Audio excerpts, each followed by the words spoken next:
ಎಲ್ಲರಿಗೂ ನಮಸ್ಕಾರ. ನಾನು ನಿಮ್ಮ ಮತ್ತಿಗಳ ಹುಡುಗ ಸುದೀಪ್ ಎಮ್ ಎಲ್. ಇವತ್ತು ನಾನು ಬಂದಿರೋದು ಗುರು ನರಸಿಂಹ ದೇವಸ್ಥಾನವು ಉಡುಪಿ ಜಿಲ್ಲೆಯಲ್ಲಿ ಹಾಗೂ ಮೈಸೂರು ಜಿಲ್ಲೆಯಲ್ಲಿರುವ ಸಾಲಿಗ್ರಾಮದಲ್ಲಿದೆ. ಇದು 8ನೇ ಶತಮಾನದಷ್ಟು ಹಳೆಯ ಸ್ವಯಂಭೂ ಶಿಲೆಯಿಂದ ನರಸಿಂಹದೇವರ ಮೂರ್ತಿಯನ್ನು ಹೊಂದಿದೆ.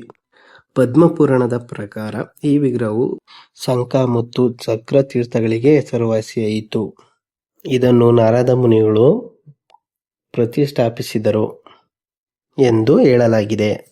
ಪ್ರಸ್ತುತ ದೇವಾಲಯವು ರಚನೆಯು ಸುಮಾರು 9 ವರ್ಷಗಳಷ್ಟು ಹಳೆಯದಾಗಿದೆ. ಚೋಳರ ಕಾಲದಲ್ಲಿ ನಿರ್ಮಿಸಲಾಗಿದೆ ಹಾಗೂ ಇದು ಹೊಯ್ಸಳರ ಶೈಲಿಯ ವಾಸ್ತುಶಿಲ್ಪವನ್ನು ಹೊಂದಿದೆ ಎಂದು ಹೇಳಲಾಗಿದೆ. ಸ್ಕಂದ ಪುರಾಣದ ಸಹ್ಯಾದ್ರಿ ಕಾಂಡದ ಪ್ರಕಾರ ಕದಂಬ ರಾಜವಂಶದ ಮಯೂರ ವರ್ಮನ ಲೋಕಾದಿತ್ಯ ರಾಜನಾದ ಭಟ್ಟಾಚಾರ್ಯರ ನೇತೃತ್ವದಲ್ಲಿ ಬ್ರಾಹ್ಮಣರ ಗುಂಪಿನೊಂದಿಗೆ ಇಲ್ಲಿಗೆ ಬಂದನು ಎಂದು ಹೇಳಲಾಗಿತ್ತು. ಈ ದೇವಾಲಯವು ಕೊಟ್ಟ ಬ್ರಾಹ್ಮಣರು 14 ಹಳ್ಳಿಗಳ ಬ್ರಾಹ್ಮಣ ಸಮುದಾಯವರಿಗೂ ಏಕೈಕ ಗುರು ಮತ್ತು ಆರಾಧ್ಯ ದೈವವಾಗಿತ್ತು ಎಂದು ಹೇಳಲಾಗಿದೆ. ಈಗ ಈ ದೇವಾಲಯವು ಭಾರತೀಯರ ಪುರಾತತ್ವ ಸರ್ವೇಕ್ಷಣಾ ಇಲಾಖೆಗೆ ರಕ್ಷಣೆಯಲ್ಲಿ ಇದೆ ಎಂದು ಹೇಳಲಾಗಿದೆ.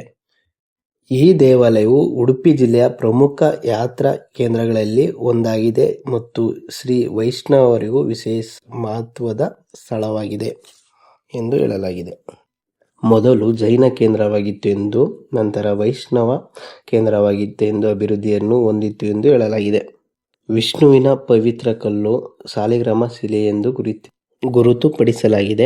ರಾಮಾನುಜಾಚಾರ್ಯರು 11ನೇ ಶತಮಾನದಲ್ಲಿ ಇಲ್ಲಿನ ಪವಿತ್ರ ಕೊಳದ ನೀರಿನ ಮೂಲಕ ಸ್ಥಳೀಯರನ್ನು ಭಕ್ತಿ ಮಾರ್ಗವನ್ನು ಹರಡಿದರು ಎಂದು ಹೇಳಲಾಗಿದೆ. ಹಾಗೂ ಶ್ರೀ ಯೋಗನರಸಿಂಹ ಸ್ವಾಮಿ ದೇವಸ್ಥಾನದಲ್ಲಿ ರಾಮಾನುಜಾಚಾರ್ಯರ ಪಾದದ ಗುರುತುಗಳಿವೆ ಎಂದು ಹೇಳಲಾಗಿದೆ. ಈ ವಿಡಿಯೋ ನಿಮಗೆ ಇಷ್ಟ ಆಗಿದ್ರೆ ಫಾಲೋ ಮಾಡಿ and ಸಪೋರ್ಟ್ ಮಾಡಿ.